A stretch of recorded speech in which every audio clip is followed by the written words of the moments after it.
Unity of Hagerstown. Welcome, welcome, welcome. I'm just letting you know that you are in the right place this morning.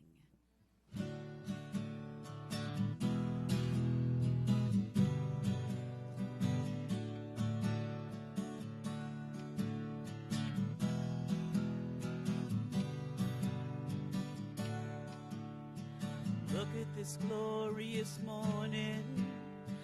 Why ask for anything more? I follow where my heart leads. I walk through this open door.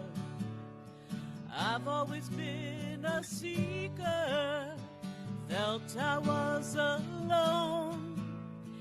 Now in this room full of smiling faces, I know I found my home. This is where joy lives, this is where love is, this is a place where I am strong. This is where eyes meet, where kindred hearts beat. I am right where I belong.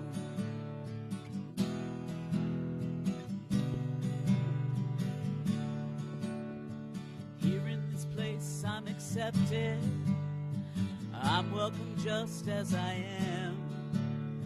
I'm ready to be inspired, to reach out a helping hand. This is a new beginning, I trust in the mystery. Now that my heart is open, there's no place I'd rather be. This is where joy lives, this is where love is, this is a place where I am strong. This is where eyes meet, where kindred hearts beat. I am right where I belong. This is where joy is, this is where love is, this is a place where I am strong. This is where eyes meet, where kindred hearts beat. I am right where I belong. I am right where I belong. I am right where I belong. Yes, thank you, thank you. Woo. And welcome to Unity of Hagerstown. It's so good to see each and every one of you. And welcome to those friends of ours who are watching virtually. Whether we've met you or not, we're glad you're here. We are celebrating Black History Month, and today we have a quote from James Baldwin. Not everything that is faced can be changed, but nothing can be changed until it is faced. Amen. Let's begin with an opening prayer, shall we? Let's take a nice deep breath, relaxing the body as we exhale, becoming present in this now moment. We open our hearts to that spirit of wisdom within, to that spirit of love that within. We know that we are guided each step of the way. We give thanks for this chance to come together, to gather, to grow, to learn, to share, to laugh. We send out a blessing to all those who couldn't make it with us today and see them pure and whole and healthy. And so it is. Amen. If you will join me in our mission statement together. Unity of Hagerstown, a welcoming community, embraces spiritual awakening through affirmative prayer and meditation, creating a positive path for abundant living for all. And now we have the reading of the daily word. With me, I guess. Oh, Arnie. Okay. Arnie's wearing two hats today. He's doing AV and he's reading the daily word too. Morning, everyone. Good morning. So, healing. Unity founder Myrtle Fillmore's healing journey began when she changed her mind. Inspired by the words of a healing practitioner, she took this affirmation to heart. I am a child of God, and therefore I do not inherit sickness. After 2 years of persistent health affirming meditation, prayer, and practice, Myrtle was healed. Her faith made her well. And Myrtle Fillmore lived joyously and vigorously for many years. I take inspiration from this story. I too am a living expression of God, and I feel my body's quickening response as I claim my inheritance of divine life. Vibrantly active in every cell of my body, good nutrition, exercise, rest and support, my healing practice. My faith is making me well. And he said to her from Mark 5:34, Daughter, your faith has made you well. Go in peace and be healed of your disease. And let's take in that affirmation of making ourselves better and healthier in our lives. My faith is making me well. Hold that. Take it into your home space of heart and the source of energy. And one more time. My faith is making me well. Thank you. Thank you, Arnie. And now we have some more music with Brent and Patty. Yeah, and I think we might want to stand on this one. Get moving. It's If you dance. desire. Spirit is joy, oh holy joy. Spirit is joy, oh holy joy. Spirit is joy, oh holy joy. Let your light blaze through. Let your image reflect the truth that you are God's own child. Shout about the light within, holy, pure, and undefiled. Spirit is joy, oh holy joy, springs from my soul to you. Catch on fire with the zeal of God, oh let your light blaze through. Dance and sing, yes, laugh and shout, creation gives you the cue. You say that your God is love, well it's time to live like it's true. Spirit is joy, oh holy joy, springs from my soul to you. Catch on fire with the zeal of God, oh let your light blaze through. Spirit is joy. Spirit is joy, oh holy joy. Spirit is joy, oh holy joy. Spirit is joy, oh holy joy. Let your light blaze through. Yes, let your light blaze through. Thank you, thank you. Yes, please be seated. I love that song. So we're continuing with our series based on the book of Joy, which records a conversation and an interview between, I know, I did that deliberately. Because the Dalai Lama and the Archbishop Desmond Tutu didn't take themselves seriously. They don't take themselves seriously. So, but thank you for that. Because had I not done it deliberately, I would have been embarrassed. Okay, so this book of Joy is an interview and a conversation between the Dalai Lama, Archbishop Desmond Tutu, and Douglas Abrams. And we've looked at the nature of joy, and we've looked at the obstacles to joy, and today we're going to look at the pillars of joy. And these pillars are positive qualities that we can cultivate within us so that we have a more joyful life. And who doesn't want that? Don't answer if you don't, okay? Okay, so there are 8 pillars, and today we're going to look at 4. 4 of them stem from the mind. They originate in the mind, and 4 from the heart. Next week, being the Sunday before Valentine's Day, I thought we could do the one of the heart, right? So today we're going to do the ones that stem from the mind, and they are perspective, humility, humor, and acceptance. These are the 4 pillars of the mind. So we understand in Unity that we have the ability to shift our perspective. We have a choice in choosing a wider lens or narrowing it down, seeing the bigger picture or a limited one. One that is focused on the self could be considered like a nearsighted perspective. When we are faced with a challenge, often Not always, but often our buttons may get pushed and we may react with fear or anger, and then it's really difficult at those times to take a step back and get a bigger perspective. But even in the most limiting circumstances, we have the freedom to choose how we respond. Too often we're only seeing part of the picture. Think of an iceberg. We only see a little bit of the iceberg, and there's this massive amount that we do not see. Abrams tells us that self-centeredness is our default perspective for most of us. Think about that.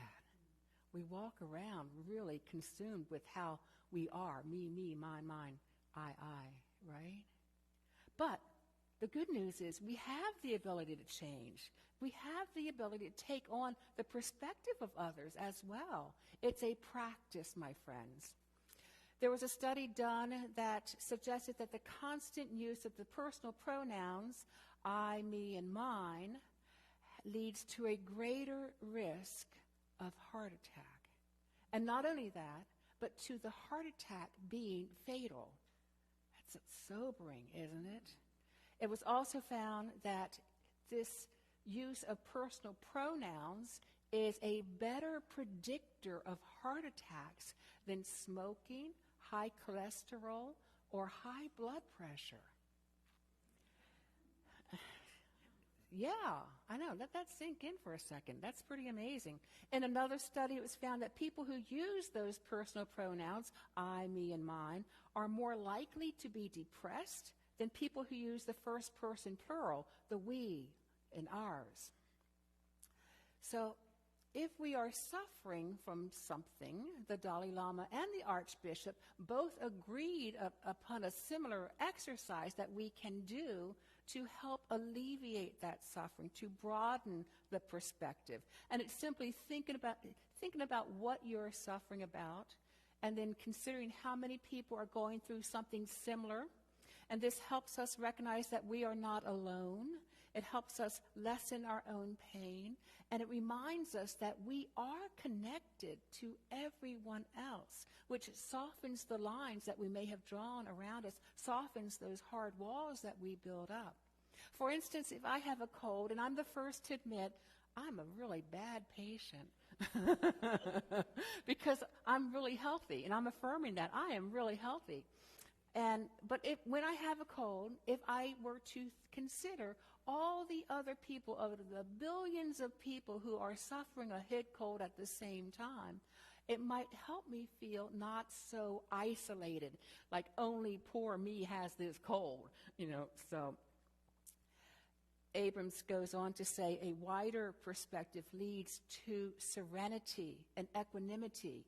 It does not mean we don't have the strength to confront a problem, but we can confront it with creativity and compassion rather than rigidity and reactivity. He goes on to say, when we take the perspective of others, we can empathize with them. One starts to see the interdependence that envelops us all, which reveals that how we treat others is ultimately how we treat ourselves. We're also able to recognize that we do not control all aspects of any situations. Let me say that one again. We do not control all aspects of any situation, even though we think we do, and we think we want to as well, right? But when we recognize that we don't, it leads to a greater sense of humility, humor, and acceptance. That broad perspective leads us directly to the other three pillars that we're going to talk about. The Dalai Lama states that when he gives a talk, he thinks of himself as simply another person like those in the audience, one human being talking to other human beings. Philippians 2:3 in the Christian Testament tells us, do nothing out of selfish ambition or vain conceit. Rather, in humility, value others above yourself. Both the Dalai Lama and the Archbishop were insistent that humility is a pillar of joy. Having a wider perspective gives us a better understanding of our place in the world. If we consider the view of this beautiful planet from space, that kind of gives us a wider perspective too, or a different perspective. If we consider the the place of the planet in the solar system, our perspective may change again. And then if we consider all of the stars that have their own solar systems, the galaxies, the universe. I came across this morning. I wanted to throw it in. Can you read that? A little comic strip. Us and them close up, us and them further away, then us and them on the planet Earth. And a quote by Carl Sagan. There is perhaps no better demonstration of the folly of human conceits than this distant image of our tiny world to me. It underscores our responsibility to deal more kindly with one another and to preserve and cherish the pale blue dot, the only home we've ever known. So how do we reconcile this large perspective in which we may feel insignificant with the spiritual teaching that we are worthy of all good? For me, it's by recognizing that everyone is worthy of all good, the entire universe, by understanding that it's not I, but the Christ consciousness within, the Spirit of God within, if you will, our spiritual self that is one with all that is. The Archbishop tells a story of the time he was taking a flight home, and the flight attendant approached him and said that one of the passengers had asked if he would autograph a book. And he remembers trying to look humble and modest. But he was really thinking, well, some people know a good thing when they see it. But when the flight attendant handed him the book, he took out his pen and she asked, "You are Bishop Mizora, aren't you?" The wrong guy. We are all made from one source, all given the love and support of the universe, all of equal value. Having a beginner's mind, seeing everything fresh, continuing to learn and grow, knowing that we don't know it all, that we may not know the correct solution to any given problem, will keep us humble. There is a story as well. This one's of a shoe shiner. He began working at the Children's Hospital in Pittsburgh in 1981. He retired in 2013, and during that time, he donated over $200,000 of his tips to the free care fund, which ensured that every young patient, no matter their ability or their family's ability to pay, received care. He woke up every morning before 6 to get to work at 7:30, and even while donating all of this, he was making $10,000 a year. This man was putting others before himself, that is for sure. And then there's this story of a woman who worked on being humble for weeks and weeks, and finally she was talking to her friend, and she said, I think I did. I finally did. I reached the humble place, the nature that God wants me to have. And her friend said, I bet you're proud. And the woman who had her arms full of gifts to celebrate this accomplishment said, you bet I am. We laugh because we can see a little bit of ourselves in this. Being able to laugh at ourselves, which is essential to the humor, which is the next pillar of joy. Humor, like humility, like humanity, all share the root word of humus, coming from the earth. Humor and humility keep us grounded. It keeps us reminded of our shared humanity. In a study done on self-directed laughter, in other words, laughter that we're laughing at ourselves, it was identified that the ability to laugh at ourselves is having insight as still having self-acceptance. In other words, laughing at ourselves is healthy when it's not motivated by kind of self-derogatory means. So you can tell if you're laughing at yourself is healthy or not. Just there's a couple of checks.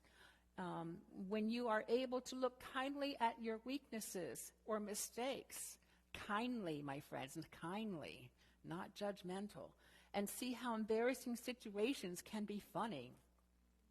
Can laugh without putting yourself down. So it's important to realize that self-directed laughter can cut both ways. It can increase our self-acceptance, or it can actually do the opposite when we're being self-derogatory. If it's based on belittling or negative comments, it can have negative effects, which may be a cover to avoid dealing with an underlying problem, such as stress or anxiety or low self-esteem.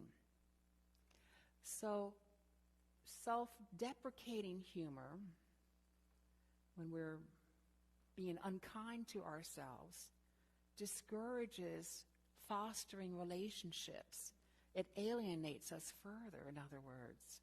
It lowers our levels of self-esteem. So next time you're poking fun of yourself, just see if you're doing it kindly or not. That's an easy enough test, right? So David Rico says, humor helps us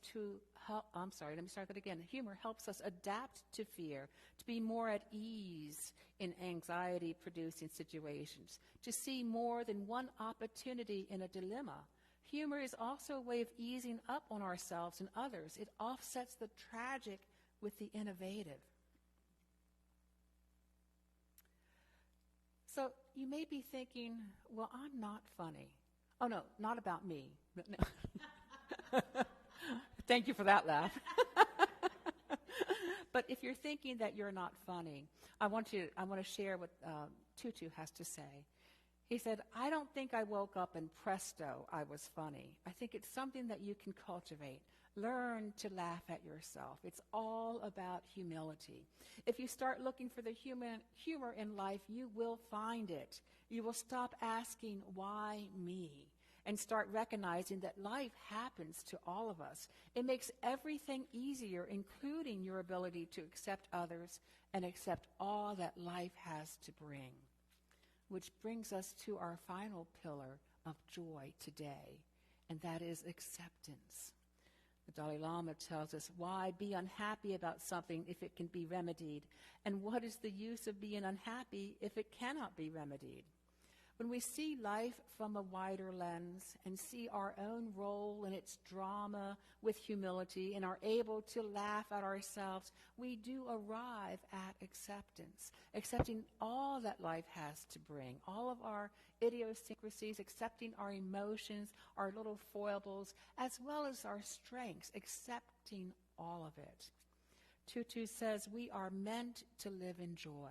This does not mean that life will be easy or painless. It means that we can turn our faces to the wind and accept that this is the storm we must walk through. We don't succeed in denying what exists, as the quote from Baldwin at the beginning of the service tells us. The acceptance of reality is the place from which change begins. This is not a passive acceptance. It's not being a doormat. It is a powerful approach to life. When we accept that there is an injustice, then we can work to change it. When we accept that there is something, a habit that we don't like, then we can change it. The Dalai Lama uses the example of living next to a difficult neighbor. We can judge them. We can live in despair or fear. We can deny that there is a problem.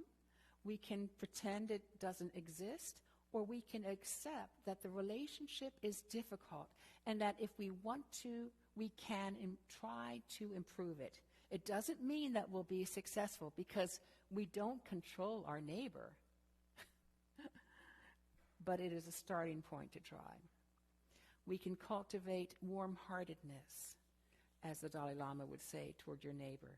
And then we can have peace followed by joy, knowing that we are okay. We're not contributing to the problem, whether or not our neighbor changes. Freedom comes from accepting people and circumstances as they are. And as we accept, we release our need to control or change people or situations that are not ours to control or change. Peace comes from allowing things to unfold as they will. And through acceptance, we are free to embrace this every situation, free to embrace every person in a spirit of love. I invite you to join me in this affirmation. Together, freely and with love, I accept myself and others. We're going to move into a time of meditation, and this will be a guided portion followed by a period of silence. It's probably going to be about 10 minutes altogether, so I invite you to go ahead and adjust your position so that you're nice and comfortable on the chair.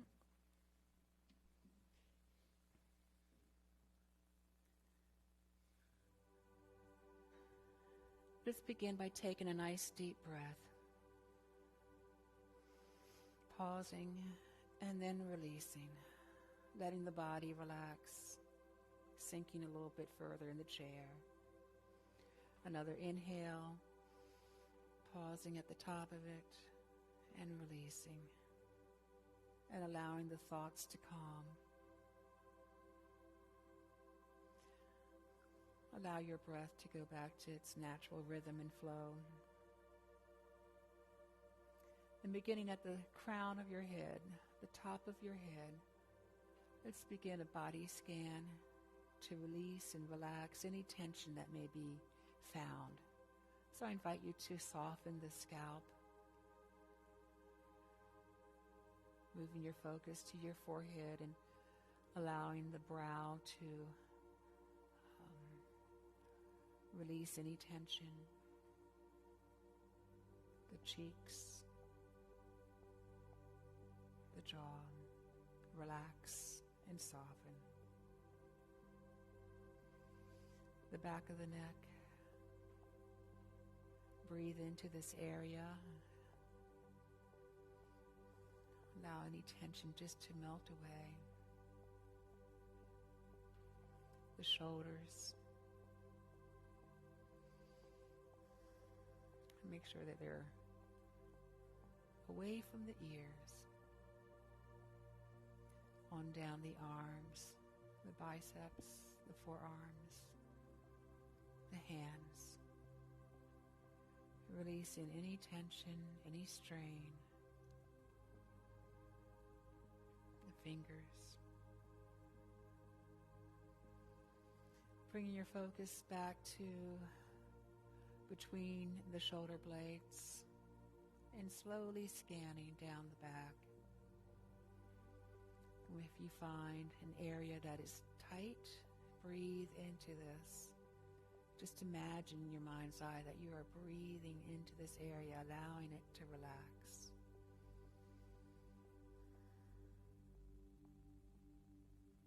And in the front of the torso, let's do the same.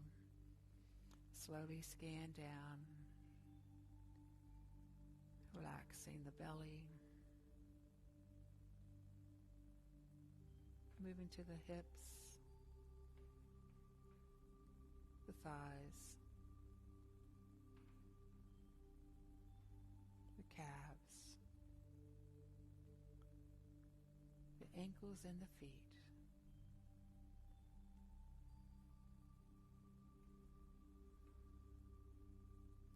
And now if there's any area that would like a second chance to release, go back to that area, whether it's behind the neck, between the shoulder blades, and the belly. Just allow it to soften a little bit more.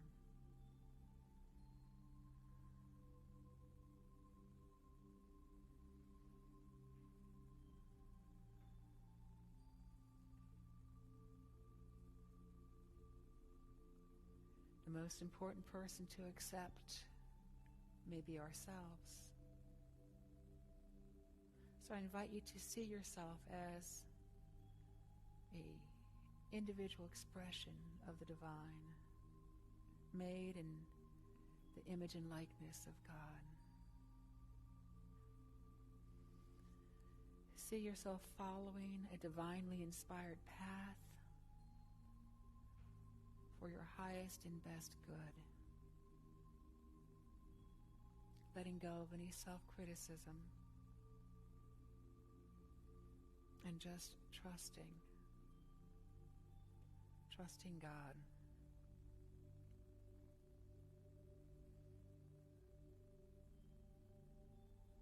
As we learn to accept ourselves, we have a renewed sense of freedom.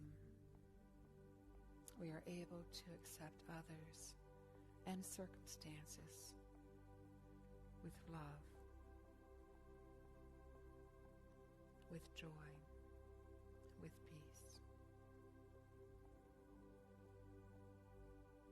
As we move into a time of quiet, of stillness, which is an inner quality, there may be distractions on the outer, but simply focus once more on the inner. I invite you to use the affirmation that we just stated as an anchor for this practice today. Freely and with love, I accept myself and others. Freely and with love, I accept myself and others.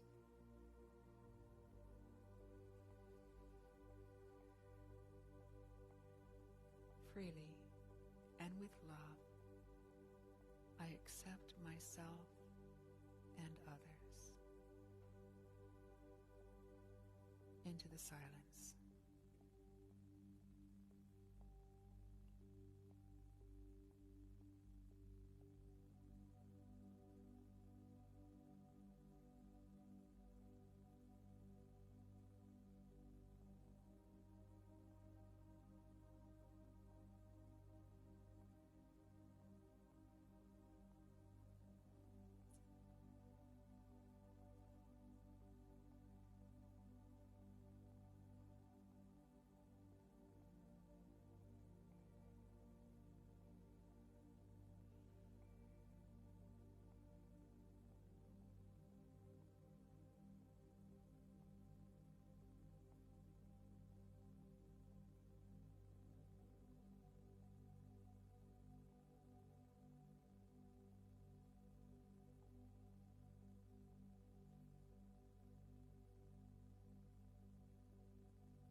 And as we bring our meditation to a close, I invite you to continue to sit restfully as Brent and Patty bring a chant in for us.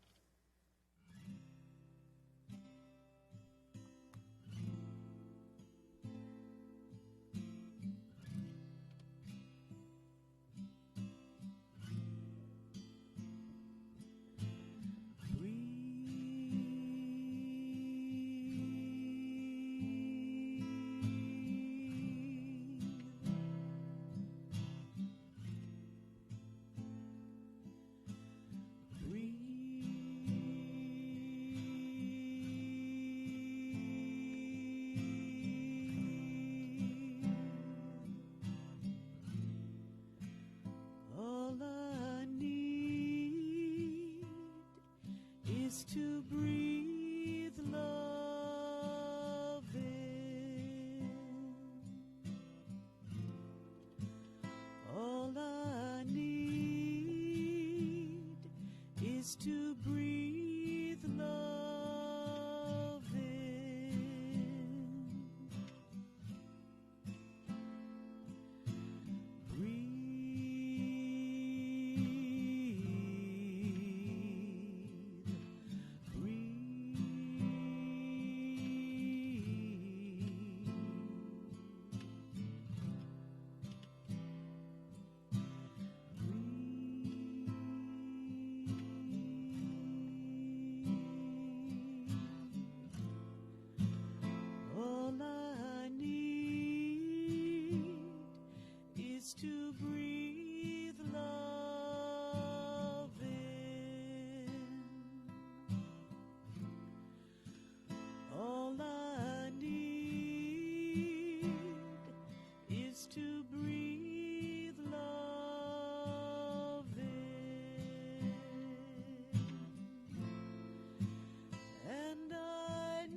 something beautiful is waiting to begin. All I need is to breathe love in.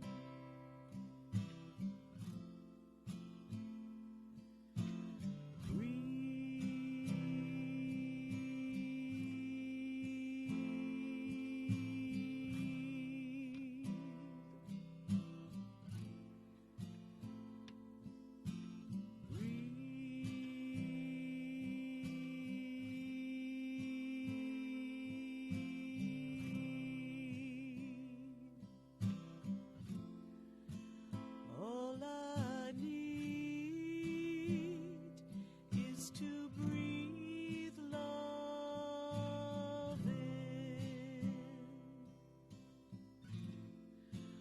All I need is to breathe love in. And I know that something beautiful is waiting to begin. All I need is to breathe love in. Breathe love in.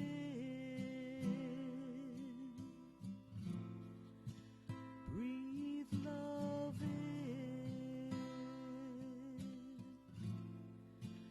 Breathe love in. Amen. Thank you, Brent and Patty. So I invite you to join with me in this affirmation. And actually, before we do, for if you're wondering why we use so many affirmations, it's because it's one of the most effective ways to change our thinking. We're not affirming to make it true. We're affirming so that we can actually believe it, because on a spiritual level, these things are already true. So with that said, let's join together, shall we, in this affirmation. Together, I dwell in the infinite presence and express the highest degree of love, joy, abundance, and peace. I think we need to say that again. Together, I dwell in the infinite presence and express the highest degree of love, joy, abundance, and peace. And will you join me in our offertory prayer as well? Divine love through me and blesses and multiplies all that I have, all that I give, all that I receive, and all that I am. Thank you, Mother, Father God, for the abundance in my life. Now we have another song by Brent.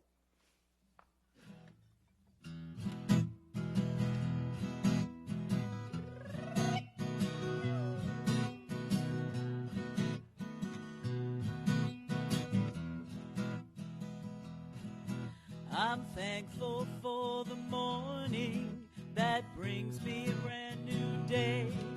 I'm thankful for all the joy that always comes my way. Sorry about that. I'm thankful for all I am and all that I can do.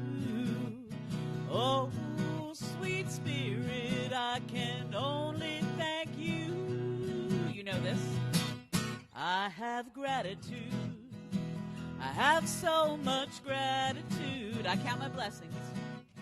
I count my blessings every single day. I have gratitude. I have gratitude so much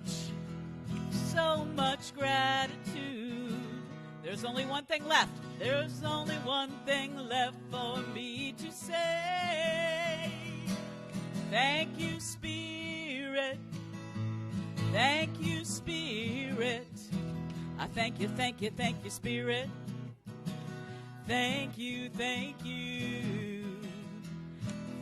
you, Spirit. Thank you, Spirit. I thank you, Spirit. Thank you, thank you. Well, I'm thankful for the little light that shines inside of me. I'm thankful I can share it with everyone I see. I'm thankful for the joy and love. All I know is true. Oh, sweet Spirit, I can only thank you.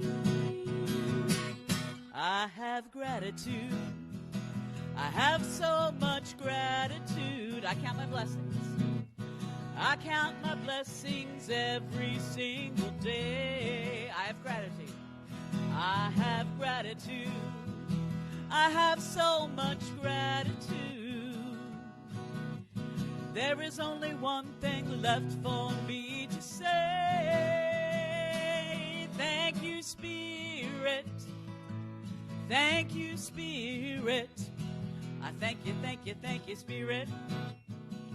Thank you, thank you. Thank you, Spirit. Thank you, Spirit. I thank you, Spirit. Thank you, thank you. I thank you, Spirit. Thank you, thank you.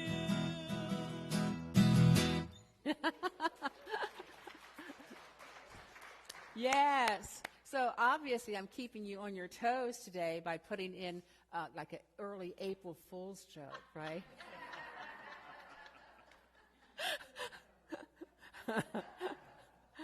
Oh, these things happen. So we do have a few announcements today. The soup kitchen is this Tuesday. If you brought food, let me know, or if it's in the refrigerator, let me know, and I'll take it over there to the soup kitchen. If you're serving, please be there no later than 4:30. And if you didn't bring your food today, you can certainly drop it off at the church on Tuesday itself. It's at Zion Reformed United Church of Christ, 201 North Potomac Street. And coming up, we have Tuesday is also yoga. And you know what? Sandy is here, the yoga instructor, and she's also going to be doing the healing circle. Yes. And are you comfortable in saying a few things with a mic?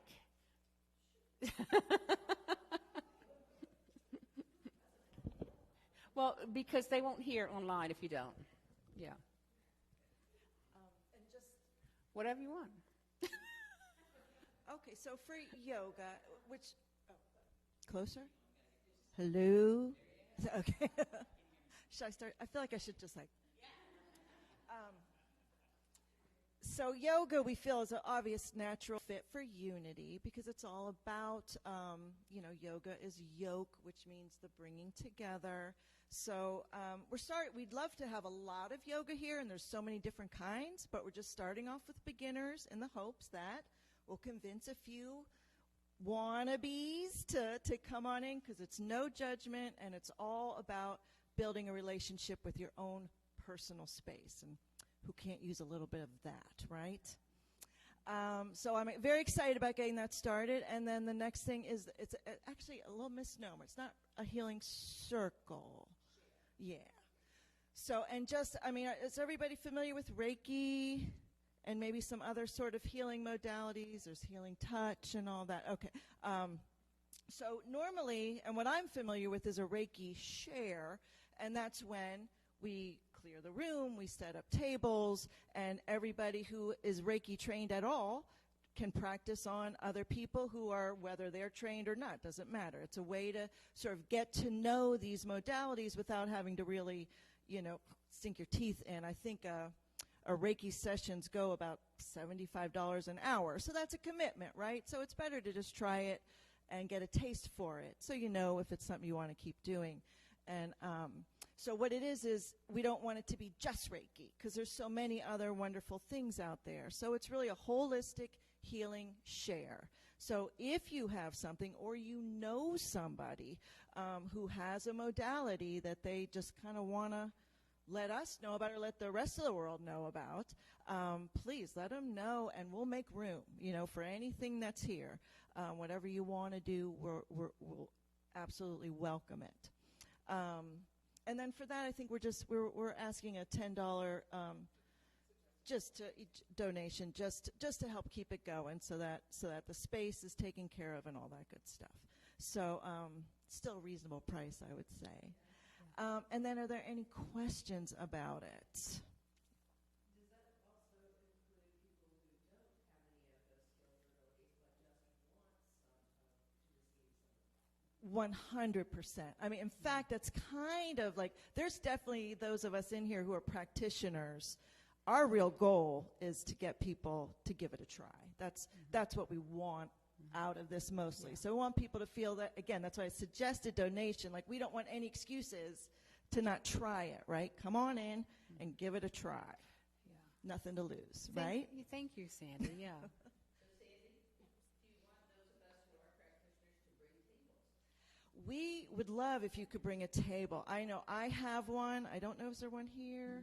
So we could definitely use tables. I figure, we could get several in here. Yes, that would be great, although all the modalities can also be done in a chair if we don't have the table, so we'll work it out no matter how we do it, right? Absolutely. Thank you, Sandy. Okay. I'm excited. I want to give her a round of applause for volunteering to do this. Yeah. Both events as well. And I'm going to back it up a little bit, because on the 15th, we have our beloved Dee presenting a workshop on resonance repatterning. And if you're not familiar with that, check with Dee after the service or grab a flyer on your way out. Additionally, we have our dinner and a movie night coming up. The last one was so good. Did I tell you about the cheesecake? It was so good. That's coming up on the 24th, and we begin a book study entitled The Lazarus Effect for the Season of Lent. That will be at 9:30 on Sunday mornings. It's written by a Unity author. It is about seeing the story of Lazarus and how Jesus raised him from the dead, and how we can draw principles from that we can apply in our own lives. Additionally, I want to tell you that the Equity and Education Fund, that HARC, which is the Hagerstown Area Religious Coalition, started last year, is happening again this year with more scholarships for African American people of color who are going through school to become teachers, in an effort to increase the number of people of color teachers in the county. So if you feel called to donate to this, just make sure that your donation is marked Equity in Education. And then you may be wondering, what in the heck is a Wings project? Well, let me tell you.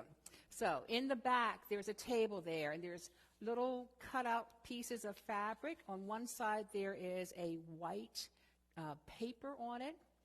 We are going to trace both hands on that piece of paper. Wait a second. Here's the demo. Trace both hands on the paper, not on the fabric side.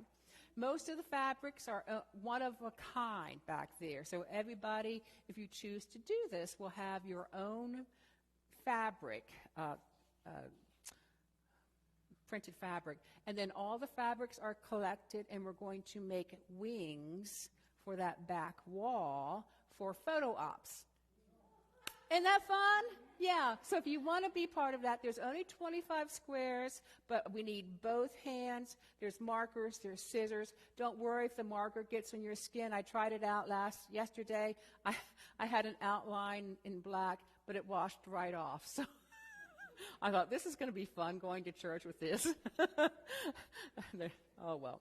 So that's what's going to happen with that. Hopefully we can get that done in February and have the wings up there, and we can have, and it's a great opportunity to have a picture taken and tagging Unity of Hagerstown. So enough already. We're going to say goodbye to our beloved Facebook friends. We love you. We appreciate you. We see the light that you are. Have a wonderful week, and we hope to see you next week, too. Okay, there we go.